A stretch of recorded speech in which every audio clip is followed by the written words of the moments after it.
Welcome to Love and Life Elevated. I'm Dr. Deborah Rouse. And I'm Dr. James Rouse. So good to see you. Nice. So good to see you too. Yeah, I love hanging out with you in here. You know what? This is such a fun place for us to come together. Good. It's got good energy. It does. And I think just because of this art that you blessed me with when I was gone just really brings things to a place that made this space really come to life. Thank you, sweetheart. You're welcome. We got a great topic today. Yeah, so I was going to say before we start, I am really excited about the topic because it hits so close to home, but also a little disclaimer that, when we talk about kind of more medically stuff today, or we talk about supplements, that you need to check with your primary healthcare provider. You need to do that. Before doing anything that we mention, or if you have questions, please reach out before you just kind of jump in randomly without being truly informed. We can only do so much here. That's so true. And we care about you. Yes, we do.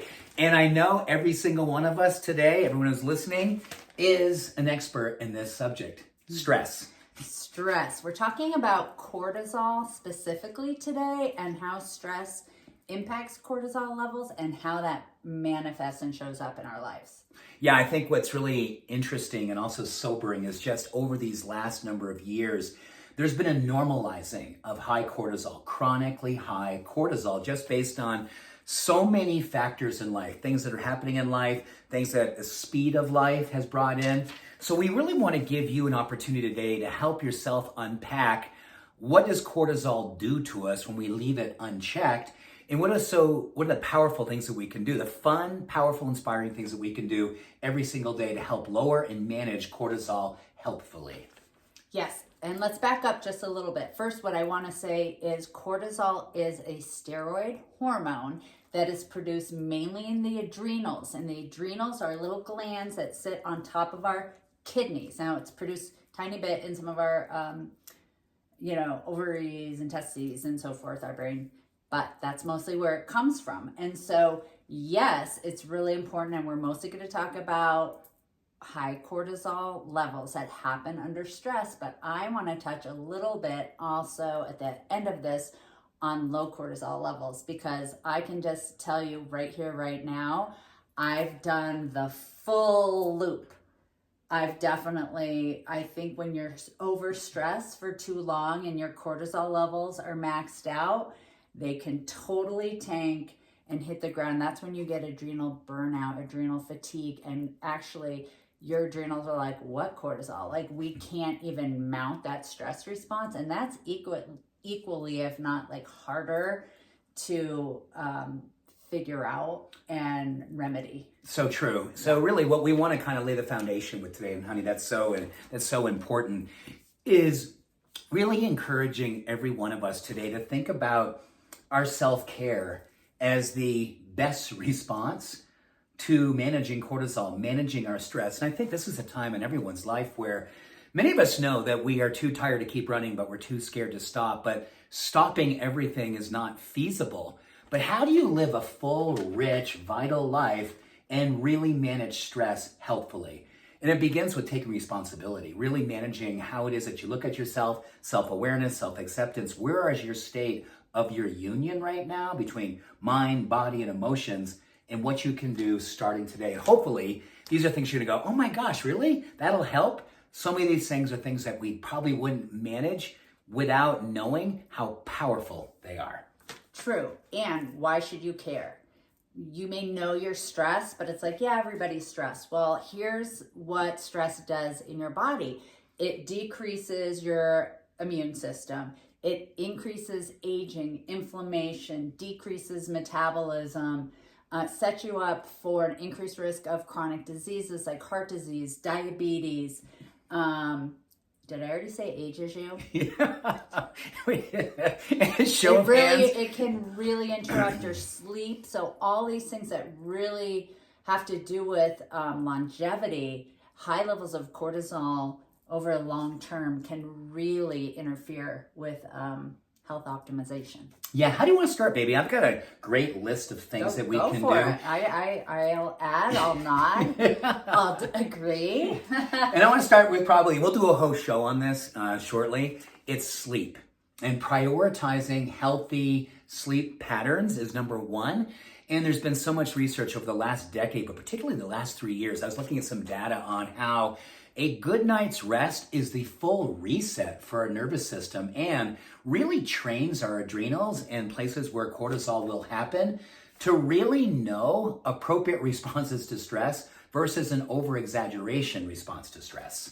Yeah, and it's a double-edged sword a little bit, because poor sleep can increase cortisol can interrupt sleep. So really you want to optimize both, like by normalizing cortisol levels and setting yourself up for sleep success during the day. I think it can become a marriage of at least increase of a better chance of a good night's rest. So let's talk about some of those strategies. I know, saw you out there breathing today in the sunshine and walking the talk. Yeah. So doing some mindfulness practices and really getting that morning hit of sun in your eyes and being in nature is a great way to start the day. Mm-hmm. And then at the end of the day, a digital detox, a digital sunset, so that you don't have your face in the screen anymore. Still working on that, but at least we have some really dark glasses that prevent some of that blue light from coming in. Do you ever see me with you at night walking around with my dark glasses on? Oh, yeah.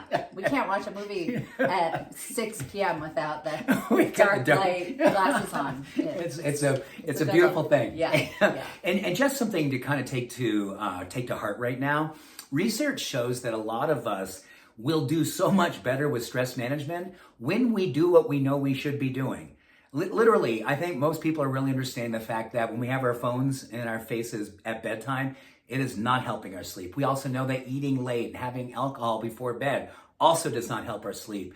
So when you manage 2, 3, 4 self-care practices before bedtime, an hour or two before bedtime, that also helps you lower cortisol, just going, this is me loving myself. This is me following through. That is such a big part of healthy sleep and the precursor helping to lower cortisol. Yeah, and I would say along with that, I think we need to look at diet and how diet really can help the body to kind of ward off some of that stress. So a typical anti-inflammatory diet, we always say that the Mediterranean or Okinawan diets are sort of the gold standard for anti-inflammatory. I also like the DASH diet, which is an anti-hypertensive diet, includes a lot of healthy fats and nuts and seeds. And then decreasing sugar. Sugar is such a pro-inflammatory food. And sadly, when we're stressed, what do we crave? Sugar or salt, but mostly sugar. And it's kind of the worst thing we could do for sleep and metabolism and aging, all the things that are linked to stress. Dark green leafy veggies, small amounts of fruit, nuts and seeds, healthy fats. Omega-3s are super key for both high and low levels of cortisol for normalizing. And then some of our favorite adaptogenic herbs. An adaptogenic herb just means that it adapts to the needs of your body. So when cortisol levels are high, it helps to bring them down. When they're low, it helps to bring them up. I can rattle off a list of those, but before I get into that, I want to say that a lot of the herb supplements that we'll talk about to help manage stress are the ones that help manage sleep as well. Ashwagandha being the one that's top of mind for me. Mm-hmm. Ashwagandha has tremendous research, amazing data in helping to modulate and manage helpful levels of cortisol. A lot of sleep supplements are now bringing ashwagandha into the protocol because they know it really helps us to kind of level off the stress, help us to really, as you said, sweetheart, earlier about healthy levels of cortisol, which also help us to sustain healthy sleep. And really interesting around this idea of Mediterranean plant-based or a plant slant diet, omega-3s have been some of the most well-documented parts of Mediterranean diet in relationship to really driving healthy response to stress. Omega-3s act almost like a cushion, and then from there help to manage stress levels along with inflammation. So this is really omega-3s, and something I really love before bed. If you need a little bit of snack, maybe 2 hours before bedtime, small handful of walnuts. Glutathione, trace levels of melatonin, great omega-3s. Something like that is a wonderful thing to do. And if you want to have something along with that as kind of like a transport mechanism, a no sugar oatmeal cookie and utilizing things like walnuts to give it a little bit of flavor. All those things will help with tryptophan and helping to manage, support healthy sleep chemistry. Yeah, I would add to that like a whole milk organic Greek yogurt, plain with the nuts, that little bit of dairy and calcium, magnesium, really, and protein, so that your body isn't like craving sugar, starving before you go off to bed. I like that combination. Yeah, and what's so great, so you've got three things right now. We've got sleep, we've got managing our healthy diet, and then we're talking about what I really think is amazing. Oh, wait. Are you moving forward? Not quite yet. Okay. So because you talked about ashwagandha, and I wanted to bring up a few other things that are good for sleep and managing stress. One is kind of not as popular as ashwagandha, and that's phosphatidylserine. Serine is a fatty acid that really helps support the brain, but it helps relax the brain. So I do love that. It is available in supplement form, and it's a little pricey, but that's something to consider. L-theanine, which is in green tea. Not that I want you having green tea right before bed, but sipping on that throughout the day. Actually, even though there's caffeine in green tea, it's not the kind that's going to really wire you. Such a good call. It's like a relaxed alertness. And then our other favorite, magnesium. Yeah, we talked about that. Was it just last week? Magnesium. We're gonna talk about magnesium every week. It never doesn't make an appearance in our show. Yeah. So great study, and I found this morning, honey, talking about relationships that are healthy with one key distinction. Kindness being a primary channel between the two people, or in your community. They talk about the fact that when you are spending time with people who bring out your kindness or who are kind to you, amazing response to our stress, and particularly helping to helpfully manage our cortisol. So being in a kindness experience with someone else, tremendous data on that. Yeah, I can see that really working both ways. Sure. Yeah. So that's a pretty powerful thing. And along with that, and this is something you and I definitely are feeling right now, bonding with a pet. We just got we should probably have a picture we'll show.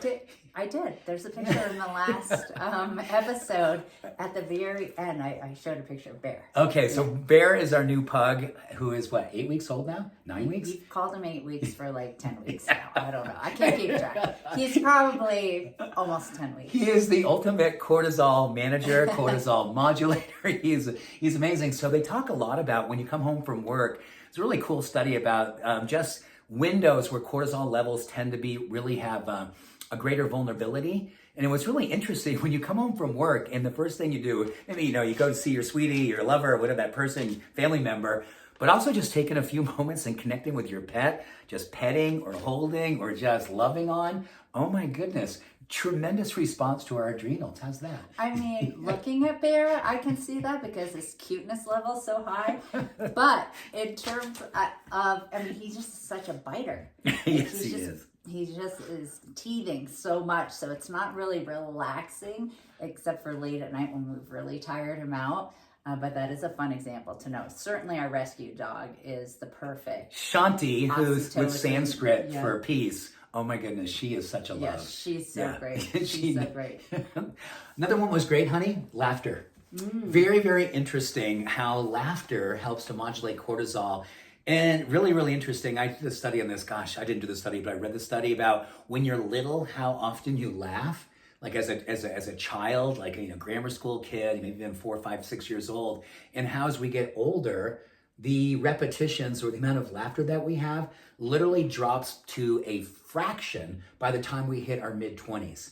And that's interesting. And listen, taking on adult responsibilities is real, the heaviness that we take on as adults, but we should really give ourselves permission to look for people or experiences that bring joy and laughter to the forefront, because it's one of the greatest ways that we get fully out of the sympathetic dominance, which is a cortisol driver, and move us into parasympathetic, which is more peace and contentment and happiness, and yes, lower stress.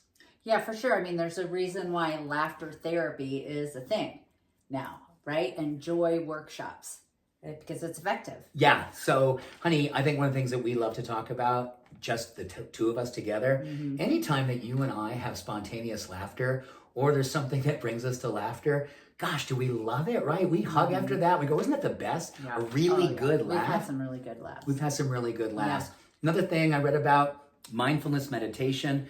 Just being present is a really, really good way to manage your stress, help with cortisol levels.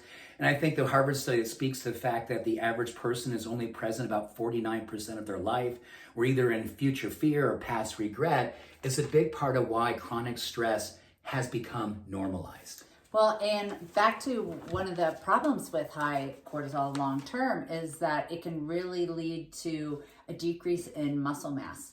So exercise, and in particular lifting weights, especially as we get older, is really important for a number of reasons, right? Keeps our bone structures strong, helps prevent osteopenia, osteoporosis, but it also helps to maintain normal cortisol levels, because when they're high, it's eating muscle. We're leading to that thin, loose skin. As I already mentioned, the aging, and it's really hard to keep lean muscle on when cortisol levels are high.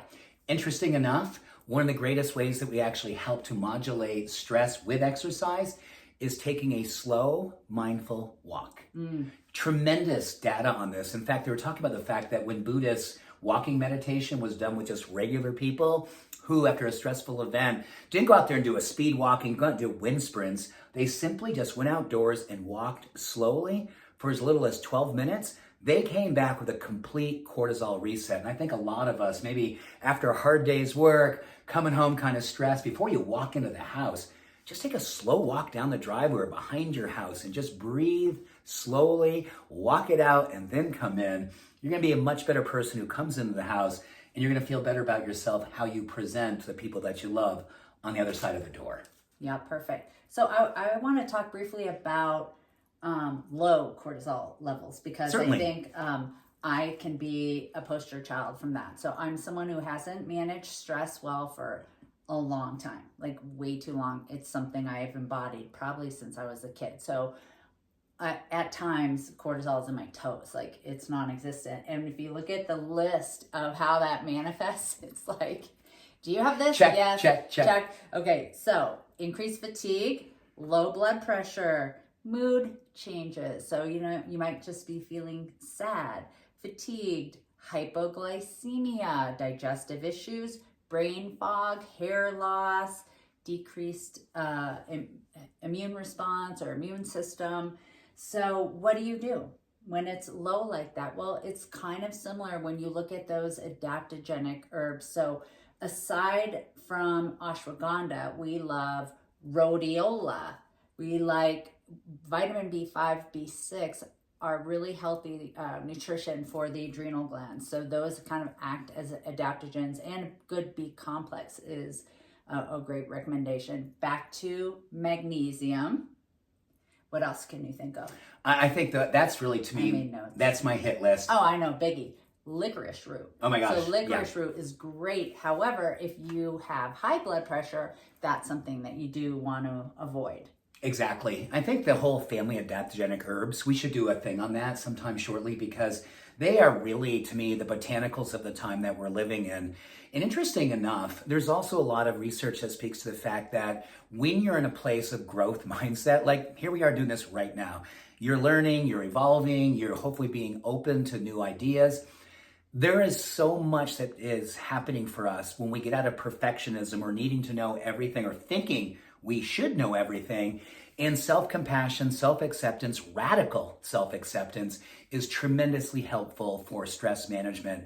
And I really love the idea of a student mindset for so many things. I think it gives us permission to be lifelong learners, to celebrate the things that we're learning, but also celebrating the things that we know that we have learned that are no longer serving us, and letting go of those things. Giving yourself heroic permission to evolve and change and release, that is also a part of this self-compassion practice. And forgiveness, right alongside of self-compassion, also helps to lower cortisol. And forgiving someone else, forgiving yourself, this is a time I really feel like as we move into the fall, eventually moving into the fourth quarter, let's take September and really look at the spiritual principles. I was reading about September yesterday. It's a focus on where you know you have great work to still do that you've been delaying long enough. So if this is an area of self-compassion, self-forgiveness, openness, better grade of self-care, this is a perfect month to maybe re-establish, to negotiate with yourself where you know you're going to have work to do and make time to do it. and go into it with a level of student excitement as opposed to, oh, God, I should be doing this already. I should have been doing this a long time ago.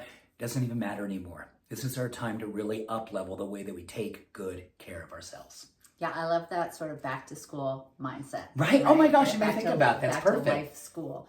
And I think of it as a time of harvest and harvesting health. It's a great time to like be journaling and doing gratitude practices, and also maybe even releasing, because you were talking about releasing, and like I'm so into the fire ceremonies and writing down what you want to let go of, set it on fire in a very protected container, and release it. Release it to the ethers, so to speak. Oh my gosh. I mean, that would be something where I guess if you were going to walk away with anything today, here's 3 things I would really encourage you to consider. Number 1, let's just give ourselves permission to a heroic self-awareness overview. Where are we with managing our stress? Have we normalized stress? Have we allowed stress to become just so normal? We just accept it as just a part of our life. Do we have opportunities to take things like a Mediterranean diet, a breathing practice, a meditation practice, taking a slow walk? All these simple, powerful things that we can do gives us the experience of self-efficacy, which is, to me, one of the most important things. There is so much information out there, probably a lot of these things that you've heard, if not all of them, but the follow-through is what's heroic.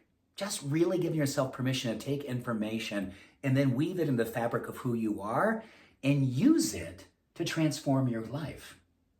Yeah, totally. And then I would say maybe before you do anything, if you want to learn whether or not you have high or low levels of cortisol, I think the best way of doing that is through salivary testing, where you look at your cortisol levels throughout the day. So at least 4 samples, different times of day, right when you wake up, a couple times during the day, right before you go to bed. Sometimes people will do a middle of the night. Like if you're someone who wakes up to go to the bathroom, you can do another sample, and then you'll get a real idea, like, well, do you have high levels?